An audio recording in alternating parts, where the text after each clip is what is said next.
Halo semua, kembali lagi di channel Naik Level. Pada video kali ini, saya ingin membahas kembali analisa saham Bank Mandiri ya atau BMRI yang sudah rilis laporan bukan tutup tahun, laporan kuartal 1 2023 ya, tanggal 19 April 2023. Hari ini tanggal 21 April, bursa libur ya, libur lebaran, cuti bersama. Kemudian ini harganya terakhir kemarin naik 0,98% di 5175. Untuk price performance-nya ini kurang update teman-teman ya. Untuk yang jangka panjang karena mestinya 10 tahun nggak mungkin negatif ya. Mestinya positif. Jadi ini juga belum stock split karena ini baru stock split ya. Mungkin datanya belum sesuai semua, belum sinkron semua. Ya, harga tertingginya 11.000, terendahnya 5.050 ini sebelum stock split 1:2. Oke, eh, kita lewati aja. Nanti kita akan bahas seperti biasa ya. Bank Mandiri ini dari 4 analisa ya, analisa fundamental, terutama perform terbaru di kuartal 1 2023. Kemudian nanti dari seasonality kita akan update ya. Karena terakhir saya update ini bulan Februari.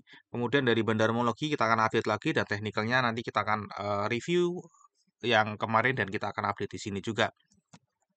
Oke, seperti biasa kita akan kenalan lebih dekat ya meskipun teman-teman sudah pada tahu lah Bank Mandiri itu udah pada tahu ya. Cuma kan kebanyakan taunya banknya teman-teman ya. Padahal di sini juga ada apa, sekuritas, kemudian ini ada beberapa anak perusahaannya juga ya, remittance, Tunas Finance, ada apa, finance juga, ada Aksa Insurance ya, segala macam ya, ada apa, entitas asosiasi juga, Kastedian Central Efek Indonesia ya, KSE ya kalau nggak salah ini ya, ya. Terus ada ini ya, beberapa apa, perusahaan entitas asosiasi juga yang mestinya teman-teman juga perlu tahu ya, selain ini cuman bank, ya. Oke, ini listingnya di bursa 2003, jadi sudah cukup lama, sudah 20 tahun ya, dengan IPO price-nya 655.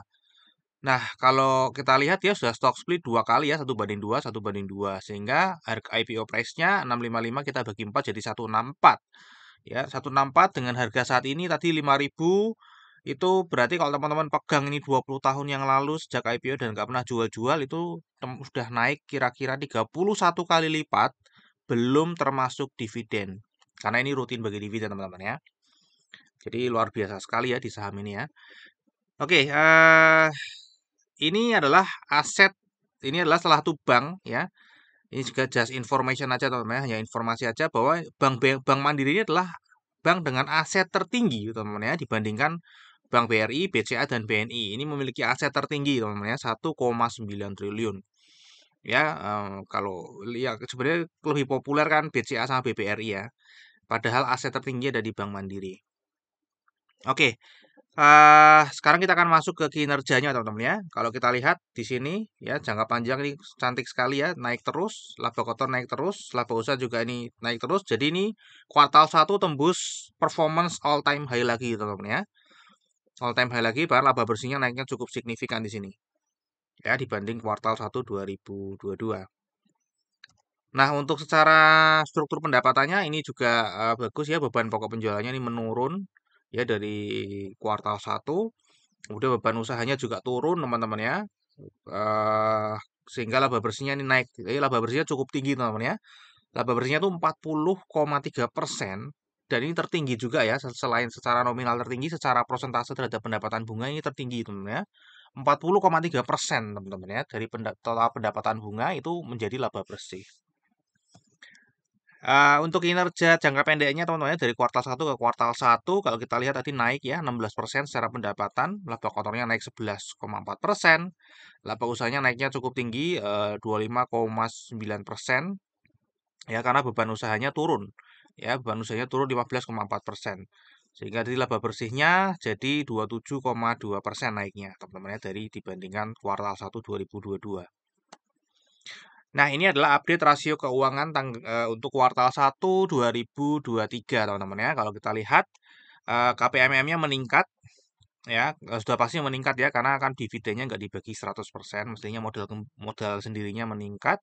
Aset produktif yang bermasalah ini turun, teman-teman ya. Turunnya cukup signifikan ya, 0,5%.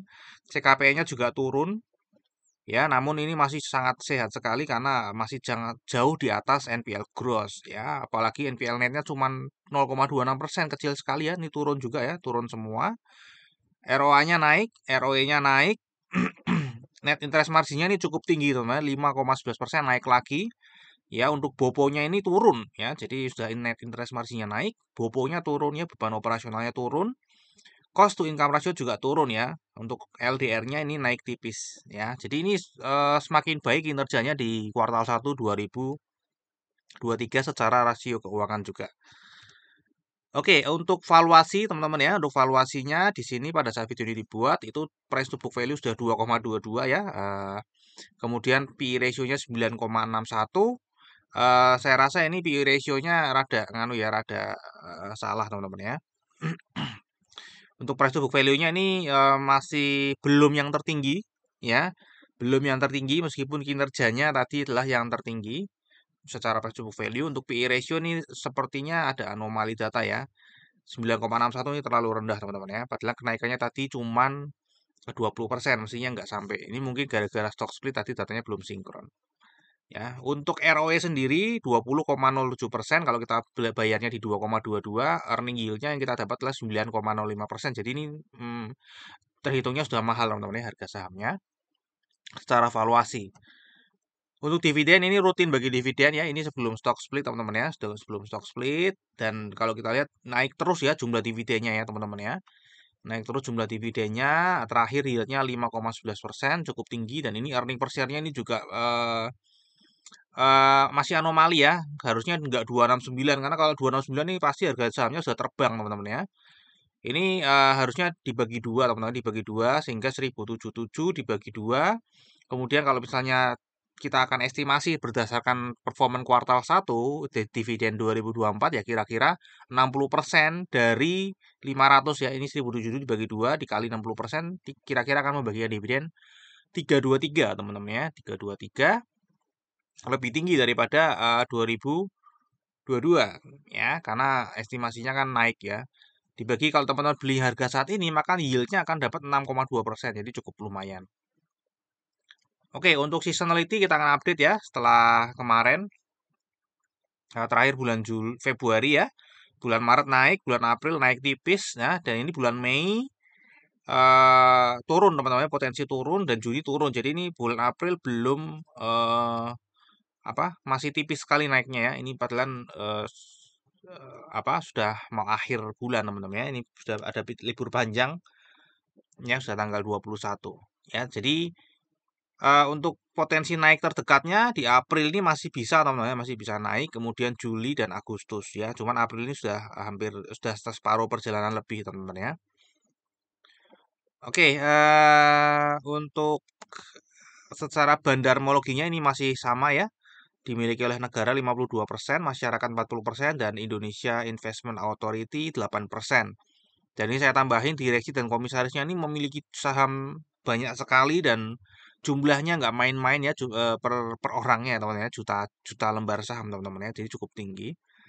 Untuk jumlah pemegang sahamnya ini turun ya, meskipun turunnya dari sini ke sini ya, turun ini kayaknya salah juga ini April teman-teman ya. Ini April 2020, jadi datanya juga anomali ya. Nah, ini saya sedang berusaha untuk merekap sendiri sehingga tidak ada data-data anomali seperti ini ya. Jadi dari Oktober ini naik teman-teman ya. Tapi kalau dibandingkan April memang turun ya. Dari Oktober ini naik dari 57 ke 71. Jadi naiknya cukup signifikan jumlahnya. Kemudian untuk partisipasi asing juga di sini cukup tinggi, sangat tinggi, bukan cukup tinggi ya, di atas 50%, sehingga di saham Bank Mandiri ini tentu saja kita bisa saja follow investor asing aja teman-teman ya untuk trading.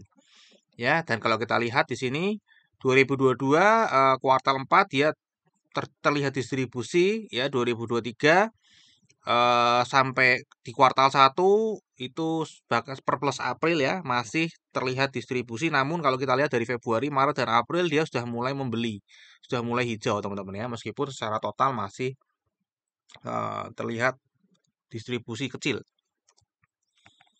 Oke, sekarang kita akan lihat bagaimana perpindahan sahamnya Bank Mandiri dari setahun terakhir, dari Maret ke Maret teman-teman ya.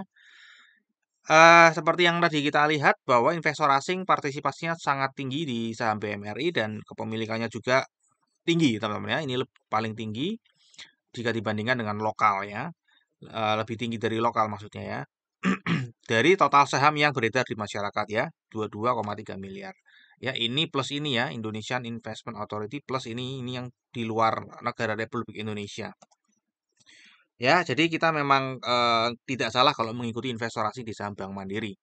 Ya, oke, kalau kita lihat di sini perpindahannya investor asing setahun terakhir dari Maret ke Maret, meskipun tadi di kuartal 4 buang besar-besaran, ternyata secara overall dari Maret ke Maret ini sedang akumulasi ya. Sedang akumulasi dari lokal ya. Kita lihat yang mengakumulasi siapa. Ya, di sini yang mengakumulasi adalah reksadana ya, teman-teman ya, reksadana, dan ini kepemilikan terbesar investor asing ada di reksadana. Ya, dari 69 ini paling besar adalah reksadana, dan uang besarnya ini juga lagi menambah barang ya, dari 26,93 jadi 28,46.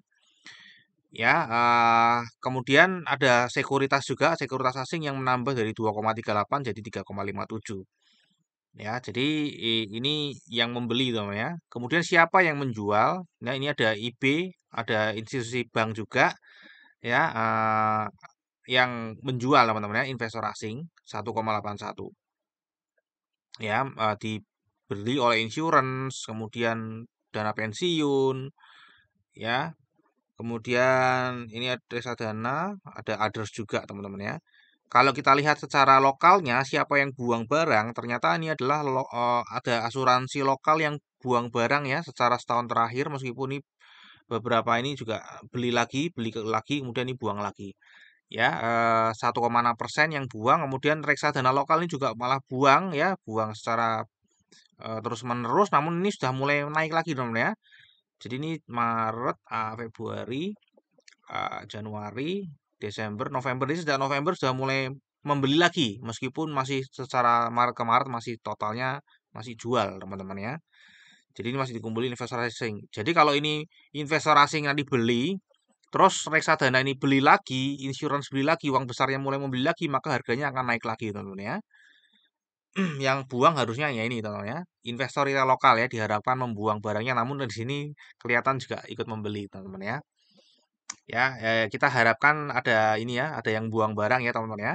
Misalnya ini ya, investor bank, institusi bank asing ya membuang barangnya juga sehingga ada barang untuk dibeli ya. Oke, ya ini secara kesimpulan ya sedang akumulasi.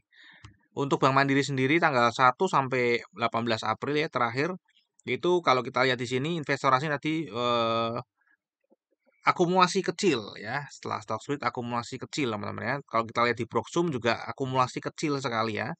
Kecil sekali, bahkan yang top satunya malah kelihatan distribusi. Enggak ya, enggak distribusi ini harusnya ya. Enggak tahu ya kenapa bisa seperti ini ya. Mungkin gara-gara stock split ya. Harusnya ini bukan small distribution ya, karena lebih tinggi yang beli daripada yang jual ya. Mestinya ini small accumulation. Oke, jadi tetap ini sudah akumulasi. Tadi secara data ini juga sudah dikonfirm ya, bulan April akumulasi ya. Oke, untuk analisa teknikal, jadi di video yang sebelumnya itu saya membahas di Februari teman-teman ya. Pas di sini saya waktu itu prediksi turun dulu ya, turun. Kemudian dia naik turun di sini dia akan ranging di sini, kemudian dia akan menembus ke harga 10.490 ya, atau kalau sudah stock split itu sekitar 5.200-an teman-teman ya, dan ini terakhir di sini dan ini sudah tembus ya 5.275, bahkan pernah loncat ke sini hampir ke 5.400 ya, meskipun nggak mirip-mirip ya, waktu waktu itu di sini saya prediksinya turun dulu ternyata langsung naik teman-teman ya.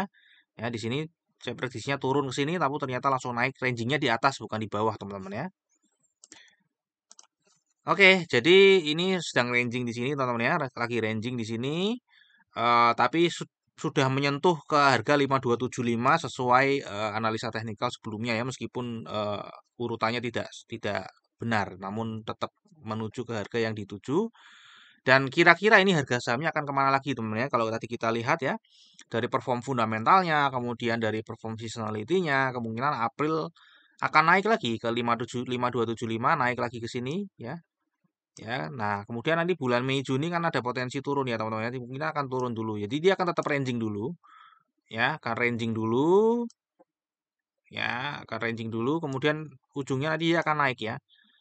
Kemungkinan bisa ke 5.500 bahkan lebih ya, bahkan lebih. Tadi dari analisa bandarmologi kalau memang uang besarnya insurance, reksadana lokal, kemudian reksadana asing, sekuritas asing, kompak membeli secara bersamaan, mestinya harganya akan naik teman-teman ya.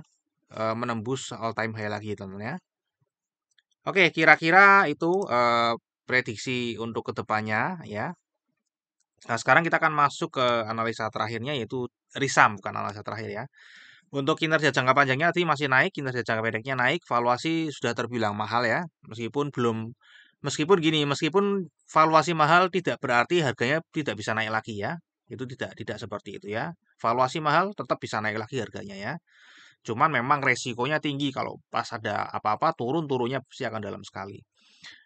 Ini rutin bagi dividen ya, forecast 2024 meskipun masih jauh dan ini masih terlalu dini untuk menyimpulkan, ya berdasarkan data yang ada adalah 6,2%. Seasonality potensi naik tadi di Juli dan Agustus ya, untuk bandarmologi sedang akumulasi dari Maret ke Maret, kemudian April juga sedang akumulasi kecil. Technical ini sedang ranging 4.500 ke 5.500 ya.